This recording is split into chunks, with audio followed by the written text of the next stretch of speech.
welcome to part 2 of episode 1 of the National Motorcycle Museum. I hope you enjoy this video and take a look at some of these beautiful, beautiful bikes. Thank you very much. Look at me sometimes like all you want to do is run. Hear me out, hear me out. It's all the things you never show. There are the things I want to know. Secret start in your heart so slow. But if you don't wanna tell me now, I guess I'll never know. Losing almost all my energy. It's getting hard to talk to you, and I'm the only one who speaks. It's all the things you never show. There are the things I want to know. Secrets start in your heart so slow. But if you don't wanna tell me now, I guess I'll never know. Here we go, turning all the wrongs into rights. Here we go, you can take me there tonight. You got that scooter baby. This life is all we know. Whoa, I can't stay if you can't let it go. I never really know what's going. Here's a 1912 Harley-Davidson single. First adopted chain drive in 1912 on the V-twin, and later on the single. So it's got what I often affectionately call a thumper. I got that term from a friend of mine, Chris Ellis, a thumper. And it's got a single like that. Just a beautiful looking bike. And that development of these bikes to this day is why we have such advanced bikes now. And you can see it's also got a Harley-Davidson embossed Subdue badge there. That's craftsmanship for its day. But if you don't wanna tell me now, I guess I'll never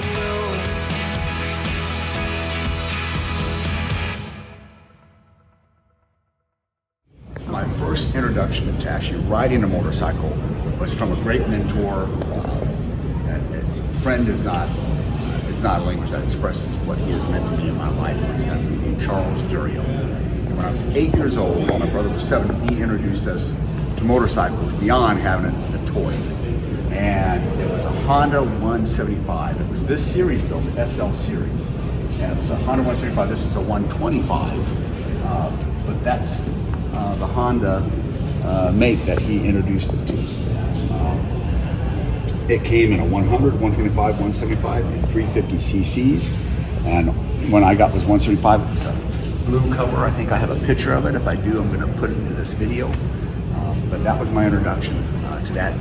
Thank you so much, Charles Duriel, for everything you've done in my life. Just to say this person introduced me to motorcycles and something else that is my passion. He introduced me to the martial arts. And I don't know where I'd be without him. That's all I can say. And it's just wonderful to see this motorcycle.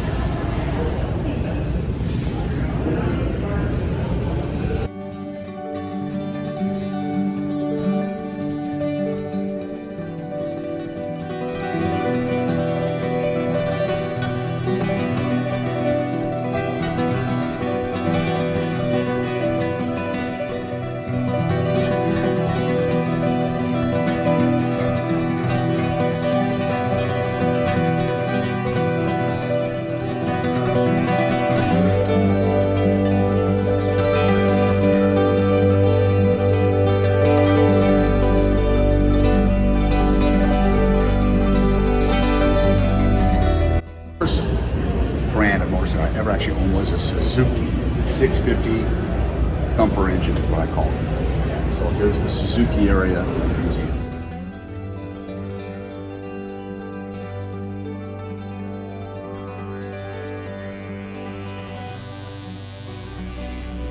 One thing I need to mention about these Kawasaki's is that there was a movie called Race with the Devil. I saw as a kid at the drive-in, and I still rewatch it from time to time. It's not very well made, but Peter Fonda, Warren Oates, Loretta Swit, and Laura Parker. And it's about this movie where they're going on this trip in their RV, and Peter Fonda and Warren Oates witness a human sacrifice for some devil worshippers, and now after that they're trying to get away from these devil worshippers who are after them because they witnessed a murder.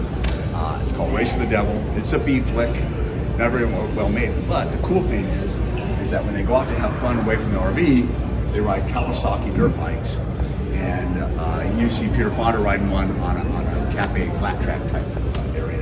And so I have to get the movie on streaming and rewatch it just because it brings back good memories. And Ford's Day was fun. So Kawasaki's, and of course back then you could tell Kawasaki because so many of them were green. It's kind of their signature in many ways.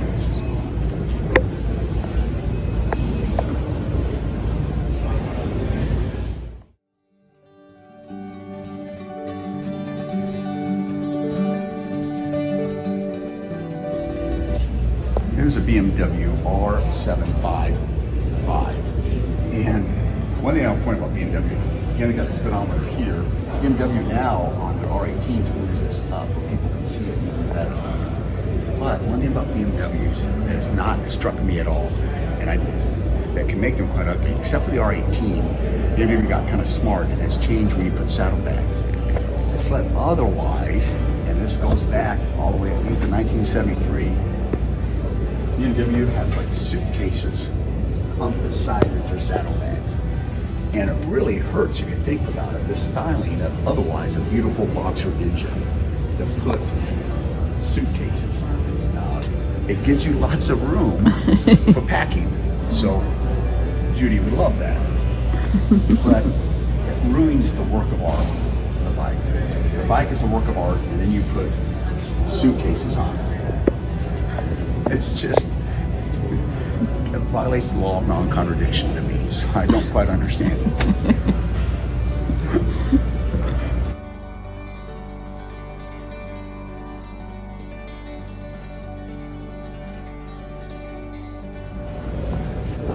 The motorcycle I really like is the new R18. It's a great retro motorcycle. BMW does not have a big cruiser type heritage, but it is reminiscent of its precursor, which was these BMW R11s and R12s, R17s. As you can see, it has the boxer engine, which BMW was known for. They used it in airplanes.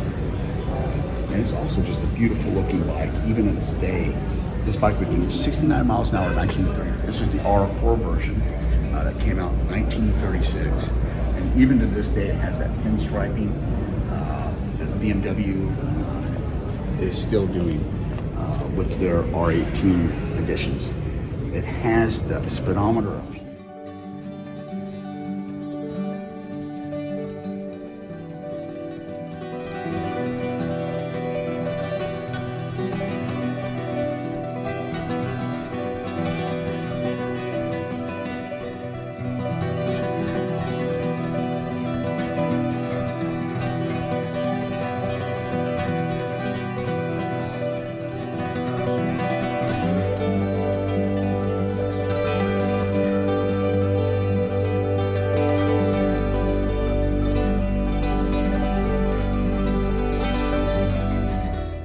When people ask why I like the Triumph motorcycle, it's nostalgia. I think it's a great riding machine, but I think it's a lot of nostalgia, and that goes to Billy Jack. The first movie I saw was The Trial of Billy Jack, and before that, Billy Jack. It's in reverse, but that's how it happened. And Billy Jack knew martial arts, and particularly Hapkido, I would later discover, and he rode a Triumph motorcycle. I watch the movies now more out of nostalgia.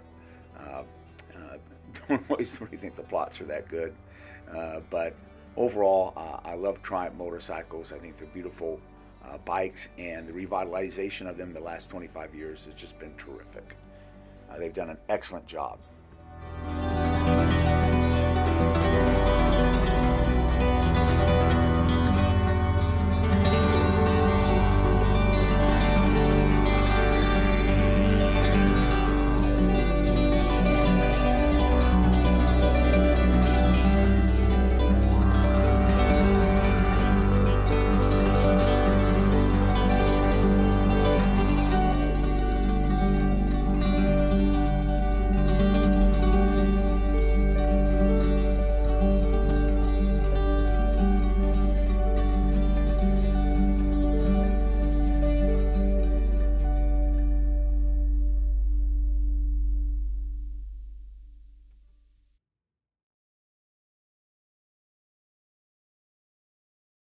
I know I like motorcycles. I was 6 years old in Seattle, Washington, and at a Goodwill, they had a broken one of these, and I wanted it. My mom had to take me to that Goodwill. And then, of course, being a Batman fan, you'll see Batman's also riding right here. But I was 6 years old, had a Goodwill, saw one, and I just had to have it. And then, of course, Batman is riding, so you know you're going to love motorcycles.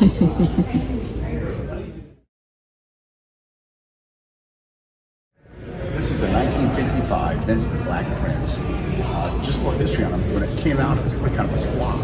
Vincent was a strong motorcycle company at the time, but it was a flop.